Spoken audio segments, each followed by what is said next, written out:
দাম্পত্য জীবনের সহবাসের ক্ষেত্রে পুরুষদের মাঝে অনেক সময় একটা বিষয় নিয়ে পুরুষরা অনেক বেশি বিচলিত থাকেন এবং সেই বিষয়টা হলো মূলত দ্বিতীয়বার সহবাসের ক্ষেত্রে কেন লিঙ্গ উত্থান হয় না বা কেন দেরি করে লিঙ্গ উত্থান হয়, কিংবা সেই সময় কেন বীর্যের পরিমাণ পাতলা হয়ে থাকে বা কম হয়ে থাকে। এই বিষয়টা নিয়ে অনেক পুরুষ বা বেশিরভাগ পুরুষই বিচলিত থাকেন এবং অনেক সময় তারা অনেক বেশি দুশ্চিন্তাগ্রস্ত হয়ে থাকেন। কিন্তু এই বিষয়টি অনেক ক্ষেত্রে খুবই স্বাভাবিক একটি বিষয়, অথচ তারপরও শুধুমাত্র না জানার কারণে বা অজানা থাকার কারণে অনেকে এটা নিয়ে অনেক বেশি বিচলিত হয়ে পড়েন এবং একটা পর্যায়ে দেখা যায় যে নিজে থেকে তিনি দুশ্চিন্তায় ভোগেন এবং আস্তে আস্তে এটা তার শরীরে একটা অন্যরকম নেতিবাচক প্রভাব ফেলে। তাই আজকে মূলত কথা বলবো দুইবার সহবাসের মাঝখানে বা মধ্যবর্তী যে সময় রয়েছে, অর্থাৎ যেটাকে আমরা বলে থাকি রিফ্র্যাক্টরি পিরিয়ড, যেটা কিনা পুনরুদ্ধারের যে সময়টা, সেই সময়টা নিয়ে।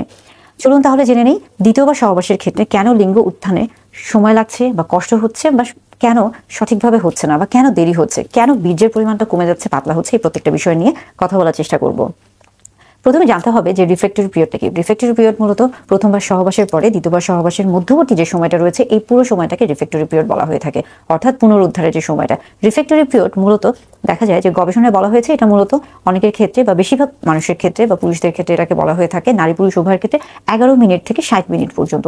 কিন্তু অনেক ক্ষেত্রে এটা দীর্ঘ হতে পারে, অর্থাৎ এটা অনেক সময় 24 ঘন্টা পর্যন্ত স্থায়ী হতে পারে।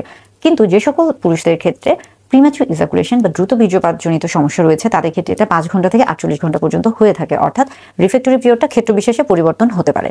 রিফ্র্যাক্টরি পিরিয়ডটা মূলত আমরা বলে থাকি যে এটা যারা ইয়াং বা যাদের বয়স কম তাদের ক্ষেত্রে এই পিরিয়ডটা বা এই সময়টা কম হয়ে থাকে এবং বয়স বাড়ার সাথে সাথে এটা বাড়তে থাকে।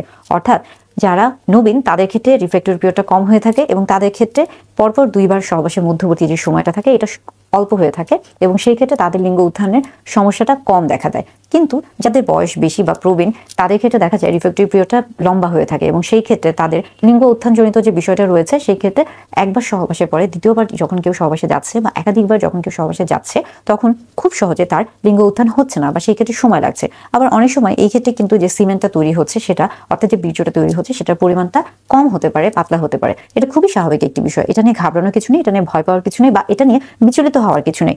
তবে একটা বিষয় খেয়াল রাখতে হবে যে কোন কোন বিষয়গুলোকে খেয়াল রাখলে এই রিফ্র্যাক্টরি পিরিয়ডটাকে কমানো সম্ভব। অর্থাৎ যদিও বয়সের সাথে সাথে এটা বাড়তে থাকে এবং যদিও এটা খুবই স্বাভাবিক একটি বিষয়, কিন্তু তারপরও বিশেষ কিছু বিষয়কে যদি আমরা গুরুত্ব দিয়ে থাকি তাহলে একজন মানুষের রিফ্র্যাক্টরি পিরিয়ডটা কমে যেতে পারে এবং সেই ক্ষেত্রে খুব সহজে এই যে তিনি যে সমস্যায় ভুগছেন যে একবার সহবাসের পরে পরবর্তীতে যখন তিনি সহবাসে যাচ্ছেন তখন সহজে তার লিঙ্গ উত্থান হচ্ছে না বা একেবারেই হচ্ছে না, সেই সমস্যাটা খুব সহজেই প্রতিরোধ করা সম্ভব।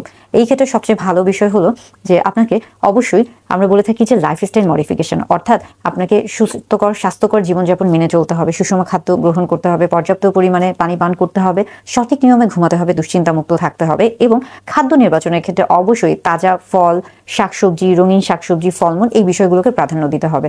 অর্থাৎ রিফ্র্যাক্টরি পিরিয়ডকে আমরা চাইলেই কিন্তু এটাকে কমিয়ে আনতে পারি, সেই ক্ষেত্রে আমাদেরকে সচেতন হতে হবে, তাহলেই রিফ্র্যাক্টরি পিরিয়ডটা কম হবে এবং সেই ক্ষেত্রে এই যে একটা দুশ্চিন্তা বা এই যে একটা অস্বস্তিকর অবস্থা, এই অস্বস্তিকর অবস্থার মধ্যে কেউ পড়বে।